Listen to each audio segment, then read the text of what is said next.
we'll see how this goes. So autumn leaves, first 8 bars. Let's go through this. The chords are A minor, D7, G major 7, C, F sharp, half diminished, B7, E minor. So we're doing autumn leaves and E minor, just dealing with the first 8 bars. So when you're first starting to walk a bass line, you're going to want to know your root and your fifth and your fourth.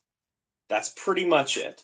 Those are the most important things. So for the first chord, A minor, we're going to want to play our root here, 5th fret E string, and then there's the 5th. So that's the 7th fret A string. So sorry, there's going to be some buzzing in here. So literally that pattern, you can get away with just that. When I first started walking a bass line, I survived on roots, fifths, and fourths. And it'll get you through the gig, I promise. Because you can play a root and a fifth and a fourth, whether the chord is major, minor, or dominant. That's the cool part about it. And you can always repeat notes. So you can literally just punk rock it if you want, just play roots. You'll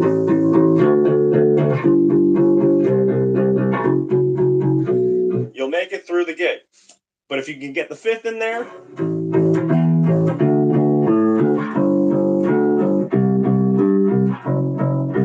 so what's interesting about the F sharp chord, that's the chord where we're going to have a flat 5. The tritone, the holy, unholy tritone. There we are on the 2nd fret of the E string, 3rd fret of the A string. So it's an F sharp and a C. So we'll see if my phone dies this time. So we're doing a live stream from a phone. So, and then next chord, B, there's our 5th. So that pattern. So, got that? So, walking bass lines part 1. So we can just literally root and fifth our way through these chords.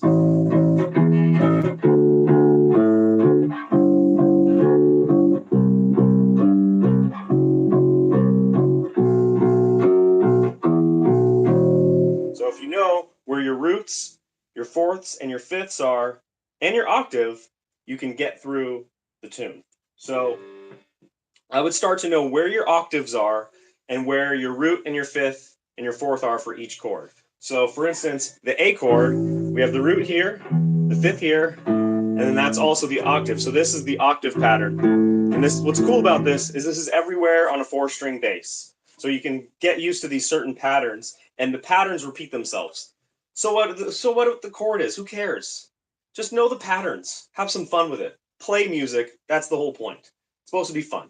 So don't take yourself too seriously, just have some fun playing bass. So pretty much this pattern, so if you're walking autumn leaves, so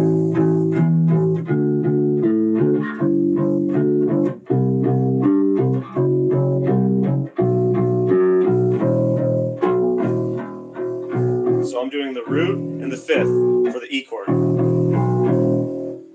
All right, so let's try that again. So we have root and a fifth.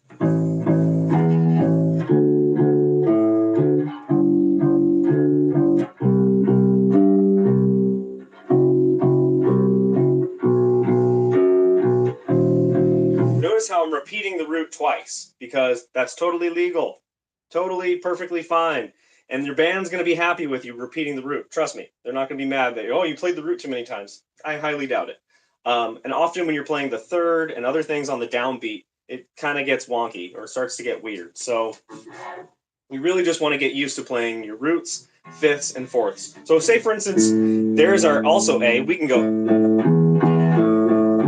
So that would be a fourth interval over that A minor chord. The first chord of Autumn Leaves in E minor would be an A minor chord. So that's legal. And you can also go. So you can do that for each chord. And what's cool about this is you can just get used to these patterns. So I would say step 2 would be arpeggios. And so I'll go through a couple arpeggios, and I'll probably touch on this in the next stream, but let's touch on it a little bit now. So you have 5th fret, E string, 8th fret, 7th fret. So that's your A minor arpeggio. And guess what? That's a minor arpeggio everywhere. All you need to know is that pattern. The major arpeggio would be here. on the 5th fret, 4th fret, 7th fret. So 5th fret, A string, 4th fret, D string, 7th fret, D string, 4th fret, D string, and then back to the root. So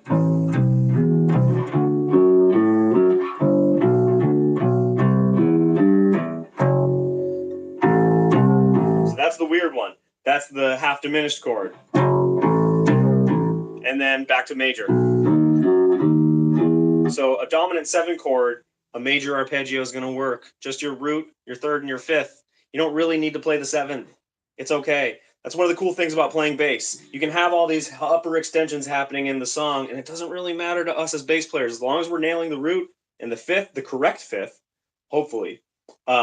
If it's a flat 5, or you start to connect notes or do passing tones, that's when you're going to get into some trouble or some wonky spots. So you can even add passing tones into your arpeggios. Right? That's for another video. But I would just focus on learning where your root is, where your 5th is. There I did the 3rd, so I snuck the 3rd in there on you. Or a passing tone. You'll find that when you start to do the arpeggios, they connect to the next chord anyways. So look at this. So for that D chord, it connects right to a G, which is our next chord. Look at this. Even if you do an A minor arpeggio, the next note, whoa! Something you're also going to want to know is where your notes repeat. So you have open G here, that works on the 5th fret. So your open G matches the 5th fret of your D string. Your open G also matches the 10th fret of the A string, also matches the 15th fret of the E string. So roots, 5ths, and 4ths. So you're going to want to know your 4th below, your 5th above. You kind of want to think of it that way when you're on the root. Yeah, I hope this helps.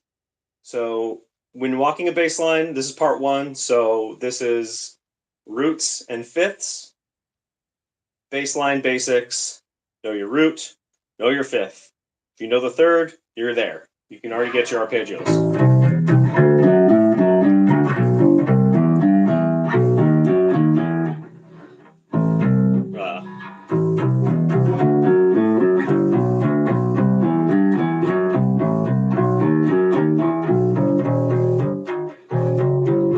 And then you get into passing tones where you can start to really connect everything.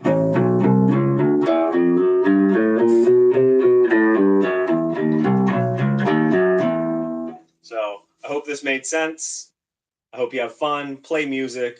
It's not a big deal. Just have some fun. That's what music's about. Peace.